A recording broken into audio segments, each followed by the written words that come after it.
With the release of the Fallout TV series, Bethesda finally announced and launched the next gen update for Fallout 4. This game has been on my list of games to platinum for quite a while now, but I was waiting for this new version to be released. Since the release of the game back in 2015 across PC, PlayStation and Xbox, I have amassed over 500 hours into this game. It is now time to put another 60 to 80 hours into it to finally achieve the platinum. In the base game, there are a total of 51 trophies, 34 bronze, 15 silver, 1 gold, and of course the platinum trophy itself. Half of these trophies though are story related, and over half of these trophies are missable. The reason that they are missable is due to technically having to play the game several times due to factions. Currently, our first goal is to get to the quest called the molecular level and then place down additional saves. That way I can come back and choose a different path. On all of my playthroughs though, I end up doing a quest for the railroad just so Deacon gives me a pistol called the Deliverer. This pistol is one I use for almost all of my playthroughs, as it can become quite powerful depending on the perks that I choose. The final faction I decide to join is the Brotherhood of Steel, as throughout all of my playthroughs I have always sided with the Institute and I wanted to change things up. As the Brotherhood of Steel are the final faction, I start my first playthrough on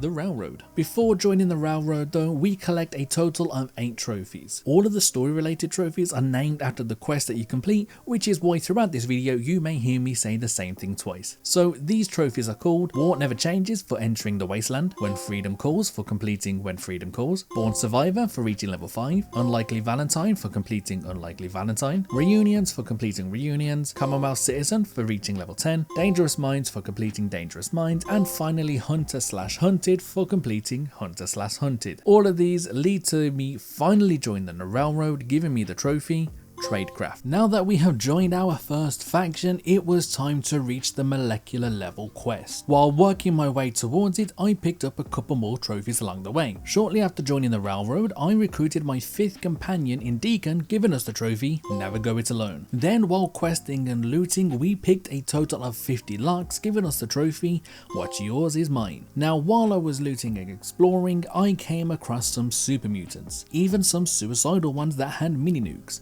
Unfortunately, I got this next trophy accidentally. I thought I had some time while the suicidal super mutant ran towards me. Turns out I did not. Despite dying by the mini nuke and my body folding, we were thankfully given the trophy Touchdown. Then finally, not too long later, I completed the quest called the molecular level, giving us the trophy the molecular level. After completing the quest and receiving the trophy, I placed down several save files just in case and continued on with the railroad ending. This is when we finally found a way into the Institute and meet our son, who is known as Father. That definitely isn't going to get confusing at any point. Regardless, after meeting all of the group leaders, we completed the quest Institutionalized for the trophy Institutionalized. My constant need to loot everything that I come into contact with helped me earn this next trophy, as I had gathered 1000 resources that I used for crafting for the trophy Scaver. We next take on the Battle of Bunker Hill. This quest is important as the end of this quest decides the ending that we get. We have to make sure that we choose to let the escape synths go. By doing so, this gives us the railroad ending that we have been after. By attending a meeting afterwards, we are given the trophy Mankind Redefined. We have now reached the last quest in the Institute questline as well, which means soon we will be focusing on the railroad. We complete the Institute final quest called Powering Up to receive the trophy Powering Up. And now that the Institute questline is done, it is time to work on the few quests left to go with the railroad. First up is Underground Undercover. For completing that quest, we receive the trophy Underground Undercover. Our final quest as part of the railroad is to take down the Pridwin. But first, we reach level 25 to receive the trophy Unstoppable Wanderer.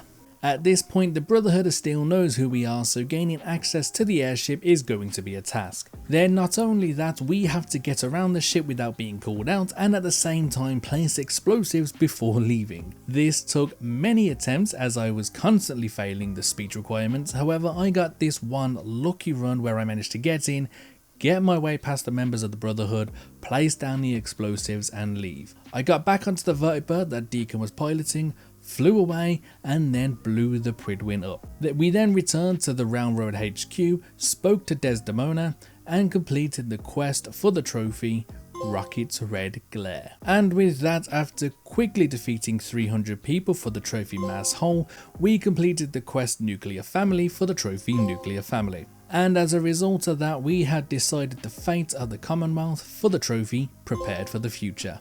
With the Institute and Railroad now completed, it's time to reload a previous save where I received the Deliverer weapon from Deacon and start up the Brotherhood of Steel questline. But first, we quickly join the Minutemen for the trophy, The First Step. Thankfully, none of the quests for the Minutemen affect any of the other factions, so we can continue with their quest while also doing the Brotherhood of Steel. The next few trophies are more of the same, we solely focus on the Minutemen quests. We completed the quest Sanctuary for the trophy Sanctuary. We completed the quest Taking Independence for the trophy Taking Independence. We're allied with 3 settlements for the trophy Community Organizer. And now we've finally completed the quest Old Guns for the trophy Old Guns, and this is where we joined the Brotherhood of Steel. Between now and the end of this faction questline, I actually didn't get any other trophies, so we may as well just go through these story trophies quickly and then we can get to the grind that is the post game. For joining the Brotherhood of Steel, we received the trophy Semper Invicta. For completing the quest Blind Betrayal, we get the trophy Blind Betrayal. For completing the quest Ad Victoriam, we receive the trophy Ad Victoriam. Then for blowing up the Institute and completing the quest The Nuclear Option, we receive the trophy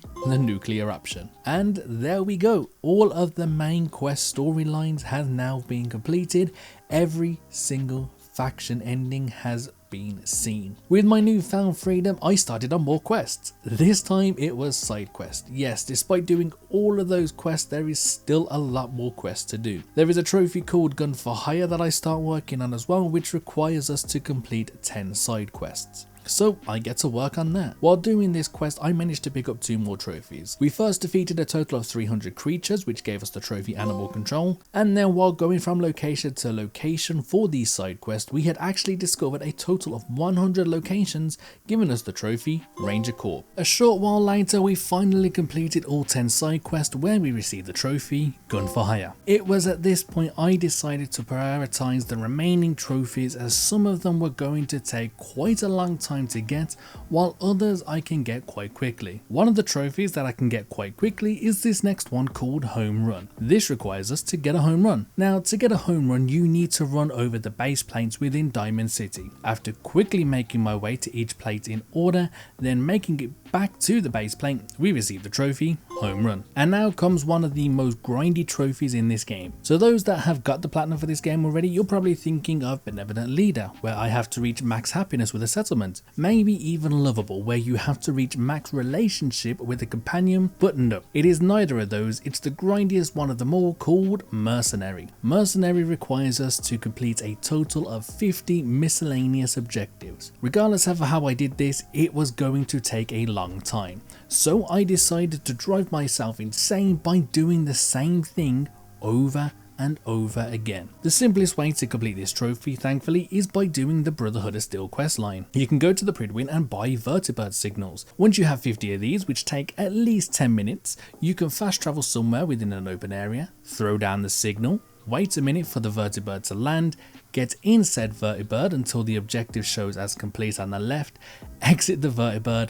and fast travel somewhere else, and repeat that whole process. This easily took me over an hour just to get this trophy, and I made sure to do it non-stop to get it over with. Eventually, getting it done for the 50th time for the trophy Mercenary. While the 2 versions of this next trophy took a lot longer than the previous one, it was a lot more enjoyable as I got to explore more of the Commonwealth. These 2 trophies being They're Not Dolls and They're Action Figures. For these 2 trophies, we need to collect all 20 bobbleheads that are scattered amongst the Commonwealth. We first collected 10 for the trophy They're Not Dolls. Then, while going for the remaining 10, I picked up a couple more trophies along the way. I first had finally managed to hack a total of 50 terminals, which took a lot longer than I had actually anticipated, for the trophy Robco's Worst Nightmare. After leveling up some more, I focused on unlocking a perk which allows us to complete the next trophy called Prankster's Return. For this, we have to pull the funniest prank of them all, placing a live grenade or mine into somebody's pocket while we are pickpocketing them.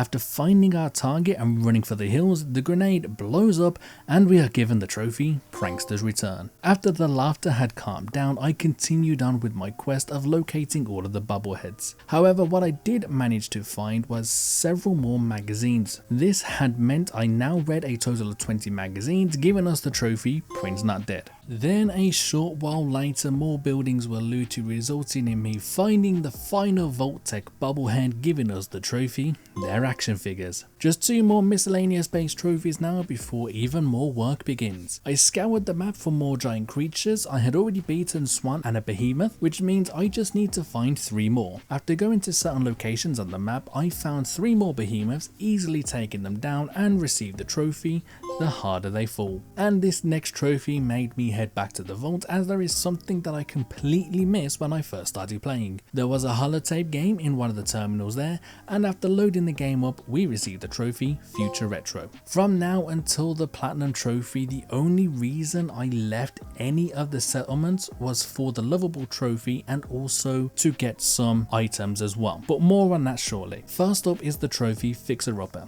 This requires us to build 100 workshop items. After clearing out all of Sanctuary, we have over 3,000 wood available to us, so I got to work building up some fence posts. A short time later, we received the trophy. The next trophy, Armed and Dangerous, already required lots of wood. Here we have to create 50 weapon mods. For this, I used a baseball bat and added color mods to the weapon. Once you create them, go into your Pip-Boy, find the mod section for your weapons, drop the mods and then repeat. Do this for a total of 50 times and we receive the trophy, Armed and Dangerous. Now for this next trophy, we again have to craft things, but this can only be either food or drugs. Being as I hardly kept any of the food that I picked up, as I was just spamming stim packs, this means I finally had a reason to use all of the drugs that I have been collecting and never using. I built up a crafting station that I needed and I got to work making as many drugs as I possibly could. Eventually we got the trophy Wasteland DIY, but then obviously continued to make the rest of the drugs. And now we come to the final 3 trophies of the game: Benevolent Leader, Lovable and Legend of the Waste. This is the exact order that I get them in, so let's go through them. Benevolent Leader. While this may seem quite daunting to reach max happiness in a large settlement, there was thankfully a trusty guide on YouTube helping me on this journey. For this, we have to make our way over to the Red Rocket, closest to Sanctuary. We need to set up some clinics, defenses, make sure there is enough food and water, and once that is all done, build up to almost the limit on what you can build. Make sure that your settlers are assigned to the clinics and then sleep. After 48 hours of sleeping, your happiness for the location should increase. Keep repeating this until your happiness is at 95. Before 95, your happiness can be increased between a certain number. If I remember correctly, it's between 1 and 9.